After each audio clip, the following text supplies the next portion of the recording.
Pagi hari ini kita akan bersama-sama belajar satu tema, keberhasilan dan kegagalan. Saudara, keberhasilan ini adalah kerinduan setiap orang. Tapi kegagalan adalah sesuatu yang tidak diinginkan setiap orang. Tapi keduanya adalah bunga kehidupan yang harus kita lewati. Saudara, keberhasilan itu bukanlah nasib atau kebetulan kita bisa berhasil. Tapi keberhasilan adalah kemampuan, buah dari ketaatan kita, buah dari orang yang bekerja keras. Karena orang yang berhasil dikatakan bukanlah orang yang tidak pernah menghadapi kesulitan. Tetapi orang yang berhasil itu yang mengalami proses pembentukan. Pertama itu karakter. Ya. Proses pembentukan karakter kita bersama Tuhan. Melewati ujian-ujian. Dan berharap pada anugerah Tuhan. Sehingga kita melangkah setiap hari bersama Tuhan. Dan orang yang berhasil adalah orang yang bisa mengubah kesulitan-kesulitan justru menjadi keberhasilan. Jadi orang yang gagal itu juga bukan orang yang nasibnya buruk. Dan tidak berarti masa depan saudara itu kalau sudah gagal terus tertutup. Ya. Rasanya ditakdirkan gagal untuk selamanya. Tidak. Yeremia 29 ayat 11 bahwa Allah tidak merancangkan segala sesuatu yang tidak baik dalam hidup kita, tapi masa depan yang penuh pengharapan. Tapi sering orang tidak mempergunakan kesempatan yang baik, sehingga akhirnya mereka mengalami kegagalan. Saudara harus ingat, di balik kesulitan yang kita hadapi dalam hidup, itu adalah satu proses untuk menuju keberhasilan sejati. Kadang-kadang kita sepertinya kelihatan gagal, rumah tangga gagal, ya, pekerjaan gagal. Saudara, jangan kita terus menyalahkan situasi. Stop menyalahkan situasi. Stop menyalahkan orang lain, apalagi menyalahkan Tuhan. Karena kalau kita menyalahkan situasi, menyalahkan Tuhan, menyalahkan orang lain, saudara, berarti kita menghentikan pertumbuhan rohani kita. Kita menjadi stuck, ya, kita nggak bisa bertumbuh. Saudara kita harus mengakui kekurangan kita di hadapan Tuhan. Ya, itu adalah langkah awal untuk menerima pemulihan hikmat yang baru dari Tuhan. Saudara, yang kedua, kita harus mengubah sudut pandang terhadap kegagalan ini. Tuhan seringkali menggunakan kegagalan kita untuk apa? Untuk mengikis kesombongan, mengikis ego kita, mengikis kedagingan kita, dan membangun ketekunan dalam diri kita. Saudara, oleh karena itu di lembah kegagalan kita mempercayai bahwa Tuhan lebih berdaulat di dalam hidup kita daripada kita mengandalkan kekuatan kita. Yang ketiga, langkah bangkit dari kegagalan, datang dengan apa adanya, bawa rasa kecewa kita, bawa hati hancur kita, ya, bawa kegagalan kita dalam doa. Saya percaya Tuhan tidak pernah menolak hati yang hancur. Saudara, mulai dari awal saya katakan bahwa orang yang berhasil bukan tidak pernah gagal. Ingat 7 kali orang benar jatuh, Tuhan sanggup angkat kembali. Kenapa? Status kita sebagai anak Allah. Tidak ada orang tua yang ingin anaknya jatuh. Setiap kali anaknya jatuh, Tuhan pasti angkat kembali. Contohnya Yusuf, ya. Saya ambil contohnya Yusuf dan Petrus. Petrus itu pernah gagal karena menyangkal Yesus. Padahal Petrus ini merasa dia paling setia. Ya. Dia saya selalu membackup Tuhan Yesus. Namun akhirnya kita lihat bahwa Petrus menyangkal Yesus 3 kali. Karena apa? Karena rasa takut. Saudara, titik baliknya Petrus bagaimana? Petrus menangis, menyesali perbuatannya. Akhirnya dia menerima pengampunan langsung dari Yesus di tepi danau dan Petrus dipulihkan. Dan hasilnya bagaimana? Petrus berubah dari seorang penakut yang sampai menyangkal Yesus menjadi seorang pengkhotbah yang berani dan memenangkan 3.000 jiwa pada hari Pentakosta. Kita lihat Yusuf. Yusuf itu juga rasanya gagal. Dikatakan bahwa dia mengalami rentetan nasib buruk. Dimasukkan sumur oleh saudaranya, dijual oleh saudaranya sendiri, difitnah oleh istri Potifar, sampai masuk penjara. Saudara, tapi titik baliknya apa? Yusuf menolak untuk menjadi pahit hati. Dia tidak menyalahkan keadaan, dia tidak menyalahkan Tuhan, dia tidak menyalahkan saudaranya.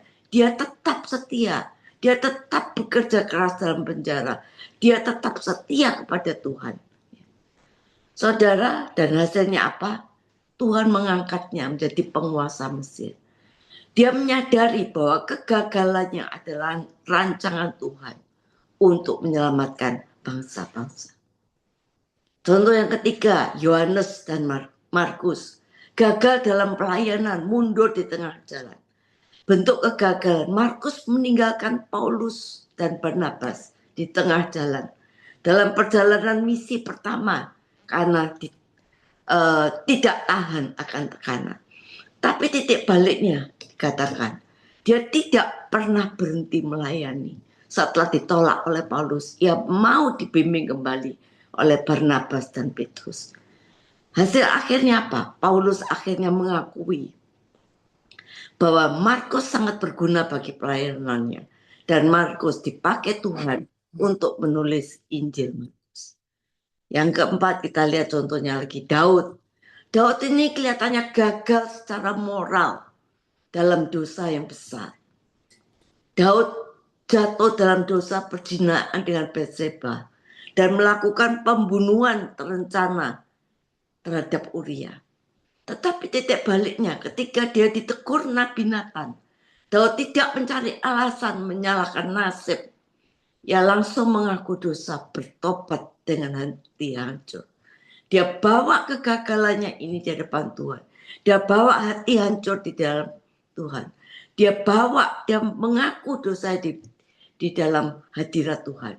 Hasilnya meskipun harus menanggung konsekuensi dosanya, hubungan Daud dengan Tuhan dipulihkan dan dia dicatat tetap sebagai raja terbesar Israel.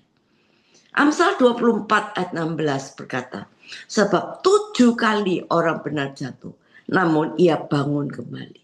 Tetapi orang fasik akan roboh dalam bencana.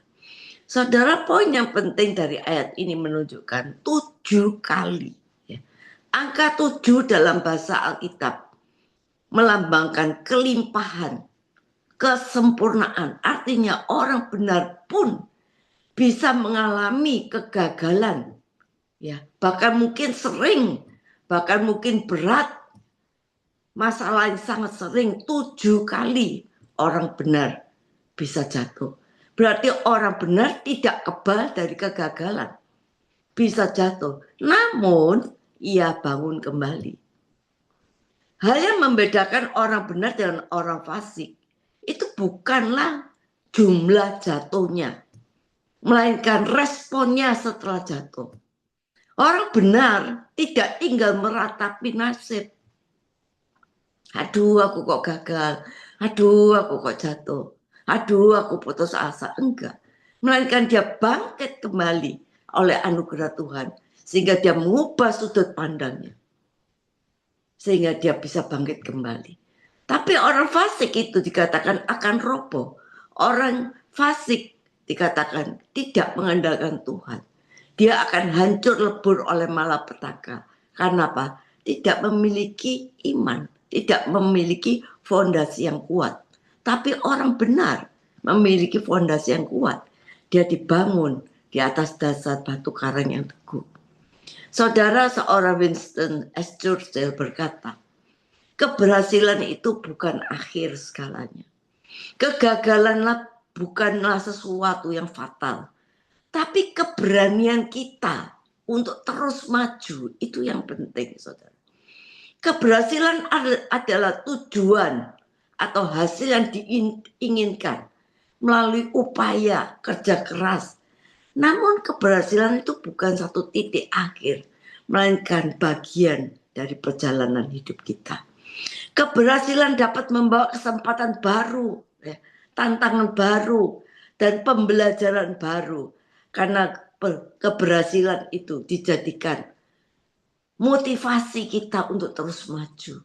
Berani maju adalah kunci mencapai kesuksesan.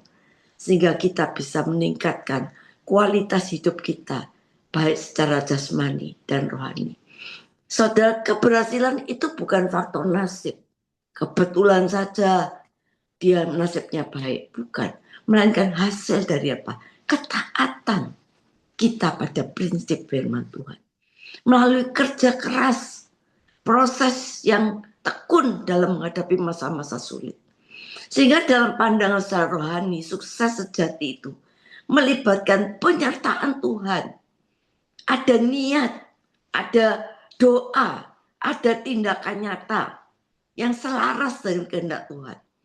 Maka saya percaya kesiapan seorang untuk bangkit dari kegagalan bukan menunggu takdir mengandalkan kekuatan diri sendiri, tapi Tuhan memberikan kesempatan, kekuatan, respon supaya kita tetap maju.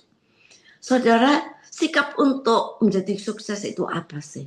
Saudara, yang pertama, kalau kita mau sukses itu jangan malas. Saudara, iman harus disertai dengan tindakan rajin, jujur dalam bekerja. Yang kedua, belajar dari kejatuhan. Kalau sudah pernah jatuh, jangan sampai kita jatuh di hal yang sama. Saudara, kegagalan itu adalah batu loncatan untuk kita menjadi lebih kuat. Sehingga kegagalan itu bukan akhir dari segalanya. Tapi batu loncatan untuk kita menjadi lebih kuat, kita menjadi lebih berhasil, kita lebih mengandalkan Tuhan. Ya. Andalkan Tuhan itu dasar dari segalanya. Supaya apa, saudara? Supaya kita tidak sombong. Saudara, seorang petani, ilustrasinya, umpamanya seorang petani. Kalau dia cuma duduk di teras, melihat ladang yang kosong, tidak pernah mencangkul tanah, tidak pernah membeli benih, tidak pernah menyiram ladangnya. Pada musim panen tiba, ladangnya kosong, tetap kosong, penuh semak duri. Apakah petani itu gagal karena nasib buruk? Tentu tidak. Ia gagal karena ia hanya mengharapkan hasil tanpa mau mengalami proses, tanpa mau bekerja, tanpa melakukan sesuatu. Lah banyak orang Kristen yang memperlakukan keberhasilan seperti nasib baik, seperti lotre, berkat turun dari langit. Mereka tidak pikir bahwa mengikut Tuhan itu bukan berarti sukses secara otomatis. Harus ada kerja keras, harus ada ketekunan, harus mengandalkan Tuhan, melewati proses. Alkitab mengajarkan bahwa keberhasilan kita itulah hasil anugerah Tuhan. Saudara, Yosua 1 ayat 8 berkata, janganlah engkau lupa memperkatakan kitab Taurat ini, tetapi renungkanlah siang dan malam, supaya engkau bertindak hati-hati sesuai dengan segala yang tertulis di dalamnya. Sebab dengan demikian perjalananmu akan berhasil dan engkau akan beruntung. Kalau kita lihat dalam Yosua 1 ayat 8, ada satu poin yang pertama itu fondasinya yang harus kita lihat. Keberhasilan dimulai dari ketaatan pada firman Tuhan. Dikatakan janganlah lupa memperkatakan kitab Taurat ini. Saudara, dikatakan ada fondasinya yaitu firman Tuhan. Dikatakan Tuhan menjanjikan Yosua keberhasilan, tapi syaratnya yang kedua yaitu dikatakan merenungkan firman Tuhan dan melakukan firman Tuhan. Saudara, dikatakan Mazmur 1 ayat 1 sampai 3 bahwa orang yang merenungkan firman Tuhan, apa saja yang dibuatnya juga berhasil. Saudara, itu fondasinya. Yang kedua ya, keberhasilan itu membutuhkan tindakan nyata. Satu action. Dikatakan, bertindaklah hati-hati. Ini menunjukkan satu perbuatan. Karena iman tanpa perbuatan adalah mati. Tuhan tidak memberkati orang yang malas, ya, tapi Dia memberkati apa yang dikerjakan oleh tangannya berhasil. Jadi ada tangan, ada tindakan.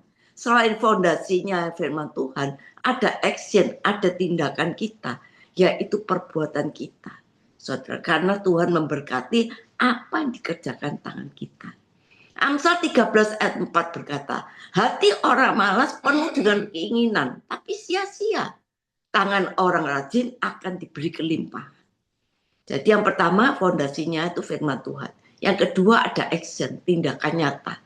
Bertindak hati-hati. Yang ketiga poinnya keberhasilan dibentuk melalui proses dan ketekunan. Ya, ada proses. Dikatakan tadi, maka firman Tuhan berkata bahwa janganlah engkau lupa memperkatakan kitab Taurat ini, itu fondasinya, renungkanlah itu siang dan malam.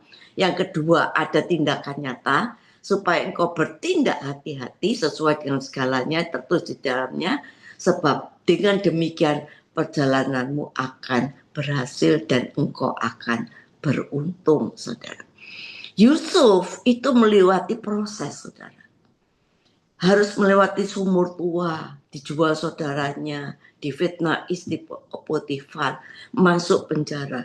Lewat ujian karakter dan kesetiaan, Yusuf tidak meratapi nasibnya. Tapi dia terus tetap bergaul dengan Tuhan. Dia tetap bekerja dengan setia. Dia menjaga kekudusan hidupnya, ada tindakan. Kita melihat hidup Yusuf sebagai penguasa. Dikatakan bahwa dia menjadi orang yang beruntung sebagai penguasa Mesir. Namun dikatakan itu bukan asal dia beruntung, tapi melalui proses perjuangan yang berat. Yusuf dikatakan bahwa apa yang dikerjakannya menjadi berhasil. Karena apa? Ada penyertaan Tuhan. Sukses Yusuf adalah buah dari kesetiaan di masa-masa sulit. Jadi waktu kita mengalami masa sulit, masa gagalan, saudara jangan kecewa. Ayo kita punya satu prinsip untuk kita mau maju, tidak meratapi nasib. Bawa ke dalam hadirat Tuhan, tetap bekerja, tetap andalkan Tuhan. Sebelum jadi penguasa Mesir, keberhasilan bukanlah jalan pintas yang instan, tapi dia melalui ketekunan, ujian bersama Tuhan untuk menghidupi firman Tuhan dalam kehidupan ini. Ayo saudara, kita ubah pola pikir kita, berhenti menyalahkan nasib, berhenti menyalahkan latar belakang keluarga. Oh ya, karena latar belakangku itu orang yang tidak berhasil. Oh ya, karena papaku itu orang nggak punya. Tidak, saudara. Ubah mindset kita, mulai mengandalkan Tuhan, ya, mulai melangkah dan mulai bekerja. Lakukan sesuatu yang menjadi sesuatu yang baik, bekerja, lakukan apa yang kita lakukan seolah-olah lakukan untuk Tuhan. Miliki introspeksi diri saat kita gagal, ya, apa yang perlu diperbaiki. Miliki hati yang mau diajar, lalu bangkit, saudara. Saudara, kesimpulannya yang sejati di dalam Tuhan, bukanlah keberhasilan itu satu kejutan nasib, tapi buah dari pertumbuhan karakter kita. Keberhasilan kita di masa depan ditentukan apa yang kita lakukan hari ini. Kegagalan itu pakai sebagai guru, ya, bukan akhir perjalanan hidup kita, tapi guru supaya kita bisa maju. Praktekkan hukum tabur tuai, ya, tabur kebaikan, tabur kerja keras, tabur kejujuran, tabur waktu untuk kita intim dengan Tuhan. Maka saya pasti kita akan menuai keberhasilan yang sejati dalam Tuhan. Saudara, masalahnya saudara hari ini, mari kita buka bahwa perjalanan hidup kita, ketika kita melewati padang gurun, kita percaya Tuhan bisa mengubahnya menjadi kolam air. Asalkan kita mau berserah, kita mau sungguh-sungguh, kita membuang karakter jelek kita. Ya, kadangkala kita menghadapi masalah bukan karena perbuatan iblis, tapi karena karakter kita yang buruk. Masalah itu bukanlah akhir perjalanan iman kita, karena orang beriman juga menghadapi masalah. Kita lihat tadi Yusuf dijadikan budak, kita lihat Daniel, tokoh-tokoh iman, Sadrak, Mesak, Abednego melewati perjalanan-perjalanan sepertinya gagal, tetapi itu bukan gagal. Melewati semuanya itu, mereka menjadi orang-orang yang dipakai Tuhan yang luar biasa. Ketidakmungkinan bukan alasan kita untuk menyerah. Jangan kita menyerah.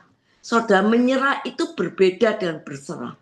Orang yang menyerah itu orang yang sudah tidak bisa berbuat apa-apa, nggak mampu, putus asa, itu menyerah. Tapi orang yang berserah adalah orang bukan orang yang putus asa, tapi orang berserah itu orang yang mengandalkan Tuhan, berjalan maju, percaya bahwa Allah tidak pernah mengecewakan orang yang berharap kepadanya. Percaya walaupun kita harus menabur dengan air mata, satu saat kita akan menuai bersorak-sorai. Hari ini mungkin ada saudara yang menabur dengan air mata. Percaya saudara akan menuai bersorak-sorai. Itu janji Tuhan. Karena itu pandanglah, kita harus arahkan ke depan. Jangan menengok ke belakang. Saudara, mari kita pandangan kita ke depan. Bahwa Allah mampu mengubahkan hidup kita. Bahwa Allah mampu turut bekerja mendatangkan kebaikan dalam segala perkara. Bahwa Allah mampu mengubah kutuk menjadi berkat. Allah sanggup mengubah padang gurun menjadi kolam air yang menyegarkan. Orang percaya harus selalu hidup dalam syukur. Ya, kita harus senantiasa bersyukur. Kenapa kita bersyukur? Karena kita tahu Tuhan sanggup melakukan segala perkara yang baik dalam kehidupan kita. Karena kita tahu Tuhan tidak pernah mengecewakan orang yang berharap padanya. Saudaraku yang saya kasih, ingat, masalah itu bukan akhir perjalanan iman, saudara. Ketidakmungkinan bukan alasan kita untuk menyerah. Tapi setiap peperangan rohani kita percaya bahwa kita akan mengandalkan Tuhan. Dan Tuhan akan bekerja mendatangkan kebaikan bagi setiap orang yang mengandalkan Tuhan. Mari kita berdoa.